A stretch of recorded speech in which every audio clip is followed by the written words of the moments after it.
Ever feel like you're stuck in that paycheck to paycheck cycle? It's like you're running on a treadmill and just you can't get ahead. We're diving deep into the Latte Factor today, and it's a book that's making some serious waves with its approach to personal finance. Yeah, it's got everyone buzzing, you know? I mean, when you see big names like uh, Scott Harrison from Charity, Oh, Wataw and Gene Chatsky, even Darren Hardy, you know, Mr. Compound Effect, all singing its praises, it's like, okay, maybe there's something to this. for sure. And what I think is cool is that this book, The Latte Factor, it tells a story to get its point across. It's not just some dry, like, financial textbook, you know what I mean? Yeah, yeah. So we meet Zoey. She's a travel editor. Sounds like a cool gig, right? But she's struggling financially. He's like that classic, like living in the city looks glamorous, but Exactly. And a lot of people can probably relate to that. I mean, who hasn't felt that squeeze, right? So Zoey, she's at this coffee shop, and there's this stunning photo of Mykonos, you know, those white houses, blue water, oh, Greece. yeah, yeah. I can picture it. But, of course, it's way out of her budget. Hmm. And it kind of throws her into this mini, like, existential crisis. It's like, here's this dream life she wants, but she's stuck in this financial reality. Right, that disconnect. Yeah, we've all been there, I think. That I want this, but how do I get there kind of thing. Totally. And it's this moment that leads her to, well, it's not really a meet cute, but an unexpected encounter with Henry, the coffee shop owner. And Henry, well, he's not your typical financial guru, is he? No, not at all. He's got this kind of quirky, uh, almost eccentric personality, right? Yeah, like a little bit of a wise, I don't know, almost like a Yoda kind of The vibe. financial Yoda. I love it. Yeah, and he just throws out this line to Zoe, "You're richer than you think." That's got to be confusing for her at Oh first. yeah, it totally throws her off guard. But that's where the latte factor gets interesting because it's not about, you know, striking it rich overnight or anything like Right. that. It's not about winning the lottery. Exactly. It's saying wealth building, it's not just about the amount on your paycheck, it's about your habits, how you handle your money. Okay, so it's about those like small everyday decisions that add up over time. Right. And the book, it lays out these three like core secrets. Ooh, secrets. I'm intrigued. Lay 'em on me. Okay, so secret number one is, drumroll please, pay yourself first. Hmm. I've heard that before, but honestly, it always kind of felt selfish to me. Like, shouldn't I be taking care of my bills and stuff first? I totally get that. I used to think the same thing, but the book, it flips the script on that idea. You Yeah. know, most people, they try to save whatever's left over, you know, after the bills, after the fun, after everything else. Right, there's usually nothing left. Yeah, exactly. So pay yourself first. It means setting aside some money for your savings before anything else. So it's more like making your financial well-being a priority, not just an afterthought. Bingo. It's like saying, hey, future me, I got you. I like that. Yeah. Okay, what's secret number two? Secret number two is don't budget, make it automatic. Now, this one, it might sound kind of counterintuitive at first. Yeah, because everyone always says make a budget, stick to a budget. Right. I mean, that's like personal finance 101, right?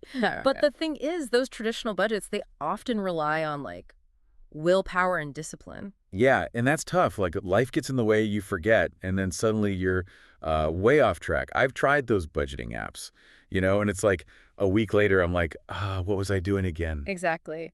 The latte factor, it suggests, like automating your savings, automating your bill payments. It's like building a system that just runs in the background, kind of like autopilot. Yeah.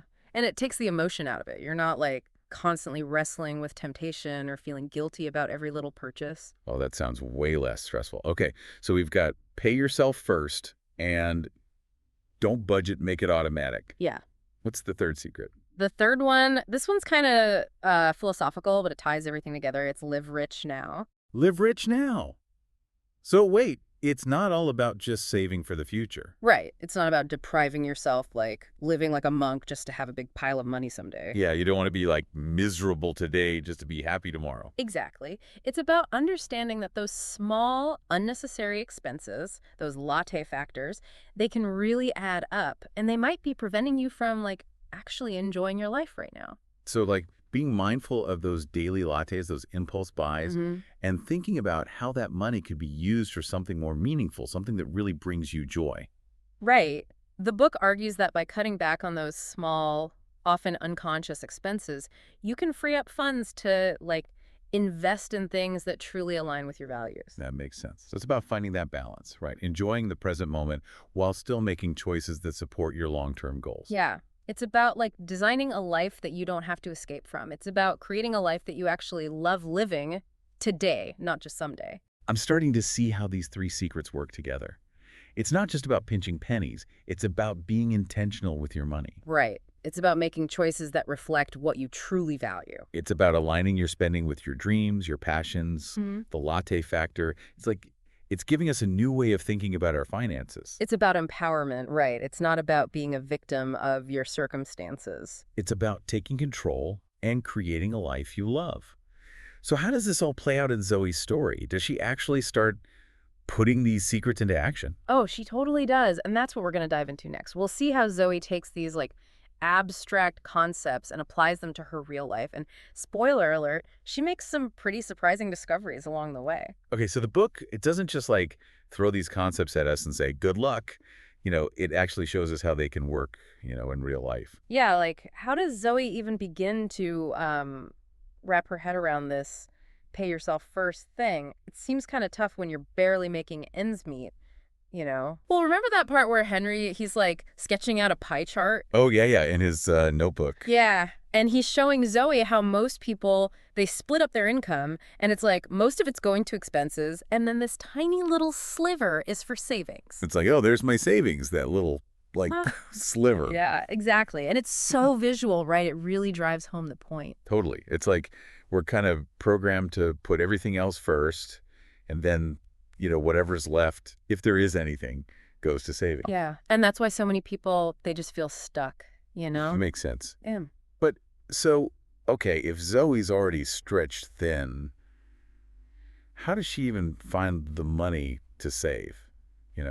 Where's it going to come from? Well, that's where that third secret comes in, that live rich now idea. Right. Henry, he encourages Zoe to really take a look at her spending habits, not to like totally deprive herself, but to see if there are any, those latte factors, those little indulgences that are kind of draining her account. So like those daily lattes she gets, the muffins, those kind of things. Exactly. They seem small, but they add up. Oh, yeah, like the death by 1,000 cuts, right? Or death by 1,000 lattes, I guess. That's a good one. And remember when Zoe actually sits down and she like calculates how much she's spending? It's kind of a big reveal, isn't it? Yeah, it's like a light bulb moment for her. She's like, wait, I could be saving hundreds, even thousands of dollars a year. Just by cutting back on a few things. That's wild. It's crazy, right? It's like this hidden financial leak that you don't even realize is happening. And once you become aware of it, then you can, start to make different choices. Okay, so it's not just about like giving up lattes and muffins forever, right? No. It's about being more mindful, It's about finding ways to like enjoy life, but maybe tweaking things a bit. Exactly. Like, remember Zoe starts packing lunches instead of eating out every day? Yeah. And she digs out her old espresso machine instead of going to the coffee shop every morning? Yeah. And she's probably like enjoying her coffee even more, knowing that she's saving money. Totally. It's about being intentional with your spending, making those choices that actually like align with your values. Okay, so we see Zoe starting to, put the first and third secrets into practice. But what about that second one, the automation? Right. So Zoe, she's kind of hesitant about that at first. Yeah, I get that. It's like giving up control, like my money. What are you doing with it? Yeah, it can feel a little scary, but Henry, he helps her see that it's not about surrendering control. It's actually about like making things easier, making your habits more consistent. So instead of like relying on willpower all the time, which is tough, she just sets things up so it happens automatically, like magic. Yeah, exactly. Like those automatic transfers to your savings account, you set it and forget it. Bill payments, same thing. They just happen. It's like a financial safety net. It is. You don't even have to think about it. That's great. And that peace of mind, it's so valuable, You don't have to constantly be like stressing and checking and worrying. Right. You can focus on other things. Okay, so Zoe's got these strategies in place, but I'm guessing, like, life probably throws some curveballs, right? Oh, yeah, for sure. Like, remember Barron, the oil tycoon? Yeah, he was something else. He seems to have it all, wealth, success, but then he drops this bomb on Zoe. That he almost lost everything. Yeah, because he wasn't paying attention. Wow. That's a reminder that no matter how much money you have, you still got to be smart about it. Totally. It's not just about earning a lot. It's about managing what you have. Right, right. And then his wife, Georgia, she actually gives Henry credit for, like, helping them get back on track. Yeah, exactly. And that highlights how important it is to, like, have mentors, to seek guidance, even if you think you know it all. We all need a little help sometimes. Definitely. We all have blind spots. And Henry, he becomes that, like, trusted advisor for Zoey. Okay, so we see Zoey, like, taking action, making changes, getting support. Mm-hmm. But is it actually making a difference? Oh, yeah. And that's what's so cool about this book. It shows us the real impact of these choices. And that's what we'll dig into next. We'll see how Zoe's life really starts to transform as she embraces these new financial principles. All right, so we've been following Zoey's journey, right? She's started putting these 3 secrets into action. Pay yourself first, automating her finances, trying to live rich now. But does it, like, actually make a difference? Oh, yeah, totally. The Latte Factor. It shows us the real deal, how those choices actually play out, not just theory. So how does Zoey's life actually change? Like, give us the details. Does she magically become a millionaire or something? Well, not magically. Remember how she was at the beginning, like so stressed about money, always worried? As she starts using these strategies, there's a shift. I'm picturing her, like, taking a deep breath, finally. Exactly. It's like she's gaining control, right? She's not just being tossed around by her finances anymore. Yeah, she's steering the ship. That's it. Empowerment, right? And I bet that that feeling, that control, it helps her in other areas of her life too, right? Oh, absolutely. Like, remember when she finally books that Mykonos trip? Whoa, she actually does it. Yeah.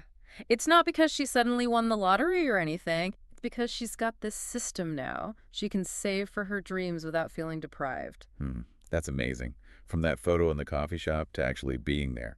Full circle. It shows that, like, financial freedom, it's not just about having tons of cash. It's about having the flexibility to live the life you want, the life that's, meaningful to you. Yeah, making choices that align with your values, not just your bank balance.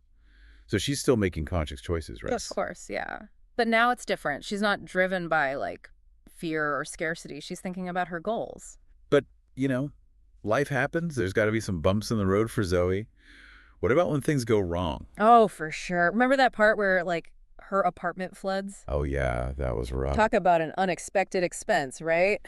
Major setback. But instead of, like, freaking out and going back to old habits, she's got her emergency fund, the one she's been building up. That's got to be a huge relief. Right. She's got that cushion, that safety net. It's like she's prepared for the storm, It shows how powerful those small, consistent steps can be. Okay, but even with all that, even with the plan, the emergency fund, Yep. there must be times when she doubts herself, right? Oh, yeah, totally. It's normal, That little voice that's like, what if this doesn't work? We all have that voice.